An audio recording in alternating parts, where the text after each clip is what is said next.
Hello friends, welcome to Kaushik GS academy. इस video में मानव रोग को विस्तारित रूप से पढ़ने वाले हैं। जीवाणु, विषाणु, कवक, प्रोटोजोआ या अन्य किसी भी सूक्ष्म जीव से होने वाला रोग जिससे प्रतियोगी परीक्षाओं में प्रश्न बनते हैं। यह क्लास सभी प्रतियोगी परीक्षा के लिए रामबाण साबित होने वाला है। तो अगर आप हमारे चैनल कौशिक जीएस एकेडमी पर नए हैं तो हमारे चैनल को सब्सक्राइब कर लीजिए। चलिए क्लास स्टार्ट करते हैं। सबसे पहले हम देखेंगे कि मानव रोग कहते किसे हैं। शरीर के किसी भी अंग या तंत्र में जब असामान्यता उत्पन्न हो जाती है तो उसे हम रोग कहते हैं। अर्थात आपका शरीर पहले जैसा नॉर्मल ना रहे, उसमें प्रॉब्लम उत्पन्न होने लगे तो हम ये समझ जाते हैं कि कोई ना कोई रोग अर्थात बीमारी उत्पन्न हो गई है।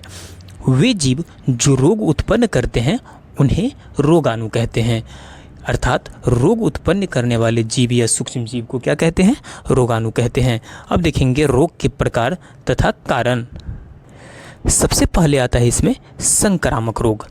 जीवित रोगाणुओं जैसे जीवाणु, कवक, विषाणु, प्रोटोजोआ आदि के कारण जो रोग उत्पन्न होते हैं जैसे टीबी, टाइफाइड, हैजा आदि संक्रामक रोगों के श्रेणी में इन्हें रखा जाता है।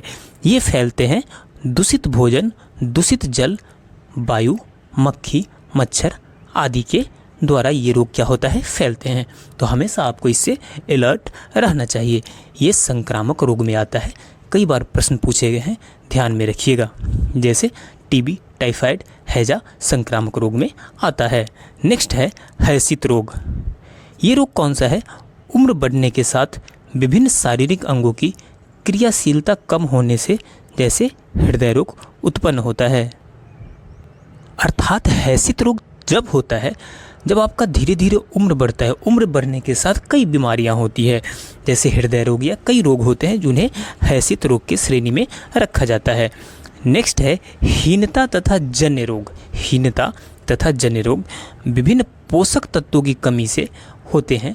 ये रोग पोषक तत्वों की खान पान में जब आपकी पर्याप्त विटामिन्स, प्रोटीन्स, मिनरल्स पर्याप्त मात्रा में न मिले तो ये रोग उत्पन्न होते हैं जैसे रिकेट्स, रतौंधी, बेरी, एनीमिया।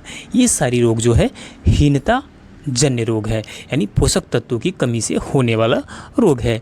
नेक्स्ट है आपका एलर्जी रहित रोग।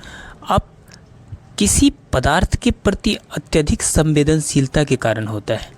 किसी पदार्थ के प्रति अत्यधिक संवेदनशीलता, अगर आपका शरीर उस पदार्थ के प्रति अधिक संवेदनशील हो गया है तो एलर्जी वाला रोग उत्पन्न हो जाता है। नेक्स्ट है कैंसर। अनियमित उत्तक वृद्धि यानी कोशिकाओं में अनियमित वृद्धि के कारण जो रोग उत्पन्न होता है उन्हें हम क्या कहते हैं? कैंसर कहते हैं। अगला है अनुवांशिकी रोग। जेनेटिक्स रोग अनुवांशिकी कारणों के कारण होते हैं जैसे हीमोफीलिया, वर्णांधता। ये सारा एक पीढ़ी से दूसरे पीढ़ी में ट्रांसफ़र होता है जिन्हें हम जेनेटिक्स डिजीज बोलते हैं। नेक्स्ट है आपका सामाजिक रोग जैसे मदिरापान तथा नशाखोरी। ये तो आप सभी जानते ही हैं। तो ये सारा टाइप्स ऑफ डिजीज था। नेक्स्ट अब हम देखने वाले हैं जीवाणु जनित रोग। जीवाणु जनित रोग, उसका नाम, उससे प्रभावित अंग, ये सारा डिटेल में हम देखने वाले हैं। सबसे पहला नंबर पर आता है हैजा। हैजा जिस जीवाणु के कारण होता है उसका नाम है विब्रियो कोलरी। क्या नाम है? Vibrio cholerae. कई बार एग्जाम में पूछा गया है। हैजा से प्रभावित अंग आंत होता है। क्या होता है? आंत।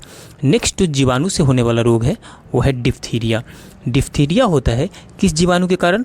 तो कॉरिन बैक्टीरियम डिप्थेरियाई के कारण होता है। इस जीवाणु का नाम है और इससे प्रभावित अंग होता है, यानी डिप्थीरिया से प्रभावित अंग होता है श्वास नली। अगला है क्षय रोग जिसे आप आम भाषा में टीबी बोलते हैं। इससे जिस जीवाणु से यह होता है उसका नाम है माइकोबैक्टीरियम ट्यूबरक्लोसिस। इससे प्रभावित अंग आपका फेफड़ा होता है। अगला है कोढ़। इससे जिस जीवाणु से होता है इसका नाम है माइकोबैक्टीरियम लेप्री। क्या है नाम? माइकोबैक्टीरियम लेप्री से कोढ़ रोग उत्पन्न होता है। तंत्रिका तंत्र और त्वचा इससे क्या होता है? प्रभावित होता है। अगला है आपका टेटनस। टेटनस किस जीवाणु से होता है? तो क्लोस्ट्रीडियम टेटनी। इससे प्रभावित अंग है तंत्रिका तंत्र। अगला है आपका टाइफाइड। टाइफाइड जिस जीवाणु से होता है उसका नाम है साल्मोनेला टाइफोसा। क्या नाम है? साल्मोनेला टाइफोसा। इससे प्रभावित अंग होता है आपका आंत। अगला है आपका प्लेग जिस जीवाणु से होता है उसका नाम है पास्चुरेला पेस्टिस। क्या नाम है? Pasteurella pestis. इससे प्रभावित अंग होता है फेफड़ा, कांख, दोनों पैरों के बीच का भाग। अगला है आपका काली खांसी जिस जीवाणु से होता है उस जीवाणु का नाम है बोर्डीटेला पर्टुसिस। इससे प्रभावित अंग है श्वसन तंत्र। अगला है निमोनिया जिस जीवाणु के कारण होता है उसका नाम है डिप्लोकोकल न्यूमानी। इससे प्रभावित अंग है फेफड़ा। नेक्स्ट है गनोरिया जिस जीवाणु के कारण होता है उसका नाम है निसेरिया गोनोरहिया। इससे प्रभावित अंग है मूत्र मार्ग। अगला है सिफिलिस होता है ट्रेपोनमा पैलिडियम नामक जीवाणु से। इससे प्रभावित अंग होता है आपका सीसन। अब अगला हम देखेंगे विषाणु जनित रोग। सबसे पहले एड्स जो प्रभावित अंग है उसका है प्रतिरक्षा प्रणाली आपका प्रभावित होता है। अगला है रेबीज से प्रभावित होता है केंद्रीय तंत्रिका तंत्र। नेक्स्ट है पीलिया से प्रभावित होता है यकृत। अगला है पोलियो से प्रभावित होता है केंद्रीय तंत्रिका तंत्र। नेक्स्ट है हेपेटाइटिस से प्रभावित होता है यकृत। अगला है मेनिंजाइटिस, इससे प्रभावित होता है आपका मस्तिष्क। अगला है चेचक से प्रभावित होता है मुख्यतः त्वचा। अब बहुत सारे इंपॉर्टेंट पॉइंट है, इसे हम कवर करेंगे। सबसे पहले गंजापन देख सकते हैं। गंजापन टिटिया केपिटिस नामक कवक के कारण होता है। गंजापन किसके कारण होता है? बाल्डनेस, याद रखिए, कवक के कारण होता है। कवक का नाम क्या है? टिटिया केपिटिस। अगला है दाद खाज खुजली जो होता है आपका रिंगवॉर्म, वो होता है ट्राइकोफाइटॉन नामक कवक के कारण होता है। और खाज है जो एकेरस एस्केबीज कवक के कारण होता है। और दाद होता है ट्राइकोफाइटॉन नामक कवक के कारण होता है। ये तीनों आप वेरी इंपॉर्टेंट है, इसे याद रखिएगा। गंजापन, दाद, दम्मा, एथलीट फुट, खाज आदि कवक या फफूंद जनित रोग है। नेक्स्ट है आपका दम्मा, जिसे अस्थमा बोलते हैं। एस्परजिलिस फ्यूमिगेटस नामक कवक से क्या होता है? ये दम्मा उत्पन्न होता है, तो याद रखिएगा। मलेरिया से प्रभावित होने वाला अंग प्लीहा होता है। ये सारे पॉइंट्स जो प्रीवियस एग्जाम में बार बार प्रश्न पूछे गए वो है मलेरिया के उपचार हेतु क्लोरोक्विन या कामाक्विन इत्यादि औषधियों का प्रयोग किया जाता है। ठीक है। अगला पॉइंट है ऑस्टियोपोरोसिस, हड्डी का एक रोग है जिसमें हड्डियां जीर्ण हो जाती है। नेक्स्ट है आपका स्लेमोनेला बेसिलियाई नामक जीवाणु से भोजन विषाक्तता यानी फूड पॉइजनिंग होता है। स्लेमोनेला बेसिलाई नामक जीवाणु से क्या होता है? फूड पॉइजनिंग होता है। इटाई रोग कैडमियम की कमी से उत्पन्न होता है, याद रखिएगा। फेनिल कीटोन्यूरिया एक प्रकार का वंशानुगत रोग है। अगला है फेनिल कीटोन्यूरिया, मनुष्य का मस्तिष्क क्षतिग्रस्त हो जाता है और मानसिक जड़ता की स्थिति उत्पन्न हो जाती है। आगे आपका बीसीजी के टीका का नाम आप सुनते होंगे। यह होता है तपेदिक से बचाव हेतु यह लगाया जाता है। नेक्स्ट है blue baby syndrome, BBI point है। ब्लू बेबी सिंड्रोम से बच्चों तब प्रभावित होते हैं बच्चे जब जल में नाइट्रेट की मात्रा 10 ppm से अधिक हो जाता है, यानी नाइट्रेट की अधिकता के कारण कौन सी बीमारी होती है? ब्लू बेबी सिंड्रोम होता है। नेक्स्ट है पोटेशियम की कमी से निम्न रक्तचाप यानी लो ब्लड प्रेशर की बीमारी हो जाती है। अगला है दिल का दौरा पड़ने के पहले घंटे को गोल्डन आवर के नाम से जाना जाता है। बहुत बीबीआई पॉइंट है, याद रखिएगा। दिल का दौरा पड़ने के जो पहला घंटा होता है उसे गोल्डन आवर के नाम से जाना जाता है। आगे आपका हीमोफीलिया का नाम आपने सुना होगा, बहुत ही फेमस, बहुत ही पौराणिक रोग है। हीमोफीलिया में रोगियों में चोट पर काफ़ी समय तक क्या होता है? रक्त का थक्का नहीं जमता है, यानी रक्त बहते रह जाता है। हीमोफीलिया का प्रारंभ महारानी विक्टोरिया से होने के कारण इसे शाही रोग यानी रॉयल डिजीज भी कहते हैं। ऐसा माना जाता है कि सबसे पहले यह रोग महारानी विक्टोरिया को हुआ था। अगला है हेमोफीलिया रोग का वहन स्त्रियां करती है, जो कि प्रायः पुरुषों में प्रकट होती है। अब है मिनी माता।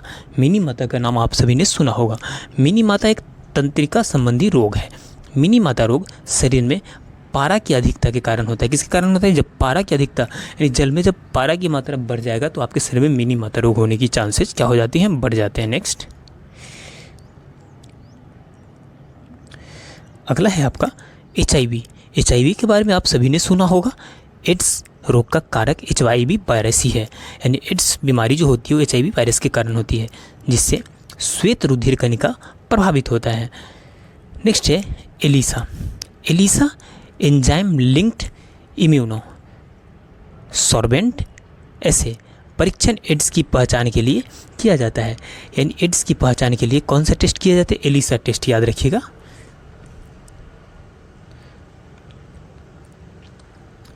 आगे है जापानी एन्सेफ्लाइटिस। पालतू सुअर और जंगली चिड़िया जापानी एन्सेफ्लाइटिस के विषाणु के पोषक होस्ट होते हैं, यानी पोषक होते हैं।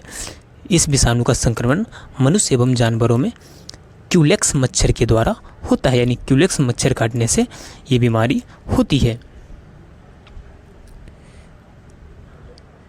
आगे आपका है पीलिया।